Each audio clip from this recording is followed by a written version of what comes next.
అందరికీ నమస్కారం.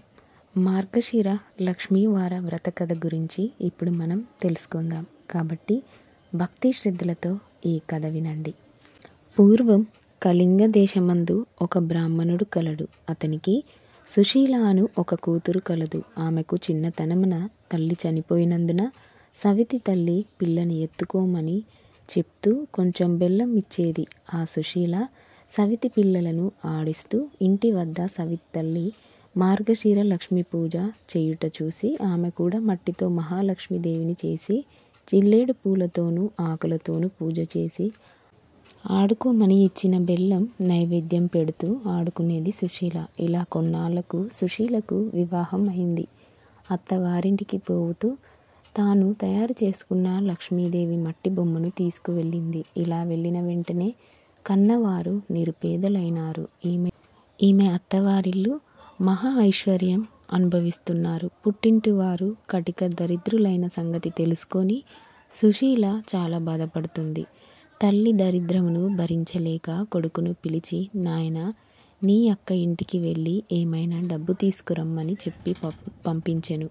సుశీల ఇంటికి తమ్ముడు వెళ్ళి వారి దరిద్రం గురించి చెప్పాడు. దరిద్రంను తెలుసుకున్న ఒక కర్రను దోలిపించి దాని నిండా వరాహాలు పోసి అతనికి ఇచ్చింది. ఆ చిన్నవాడు కర్రను పట్టుకొని వెళ్తుండగా దారిలో కర్ర వదిలి వెళ్ళిపోయాడు. ఆ కర్ర ఎవరో తీసుకొని వెళ్ళిపోయారు. ఇంటికి వెళ్ళిన కొడుకును తల్లి ఏమి తెచ్చావు అని అడగగా ఏమీ తేలేదు అని చెప్పెను. మన దరిద్రం ఇంతే అని అనుకున్నారు.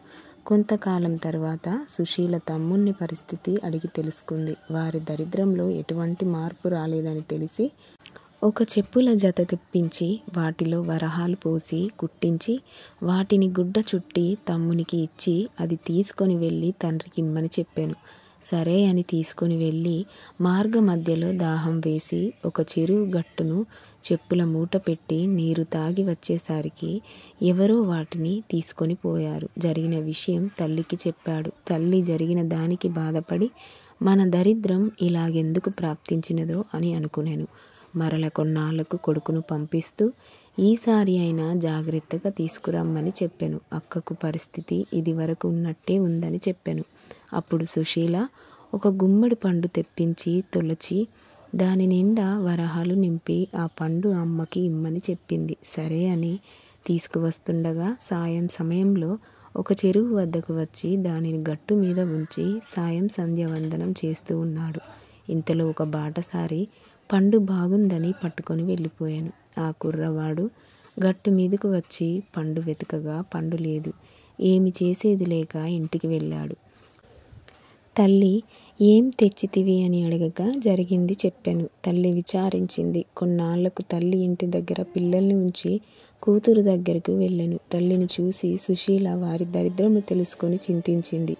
మార్గశిర లక్ష్మీవారం నోము నోచిన ఐశ్వర్యం వచ్చునని తలిచినది. అమ్మ, ఈరోజు మార్గశిర లక్ష్మీవారం, నోటిలో ఏమి వేసుకోకు, మనం వ్రతం చేసుకుందామని చెప్పాను. ఆమె కూడా అలాగే నేనేమైనా చిన్నదానన ఎందుకు తింటాను అని చెప్పి పిల్లలకు చల్ది అన్నం పెట్టి నోటిలో ఒక ముద్ద వేసుకుంది. కూతురు వచ్చి అమ్మ స్నానం చెయ్యి, మనం వ్రతం చేసుకుందాం అంది. అప్పుడు జరిగింది తల్లి చెప్పింది. ఈ వారం కూతురు మాత్రమే చేసుకున్నది. రెండో వారం వ్రతం చేసుకుందాం అనుకుంది. అప్పుడు పిల్లలకి తలకి నూనె రాస్తూ తాను రాసుకుంది. ఈ వారం కూడా వ్రతం చేయ వీలు కాలేదు.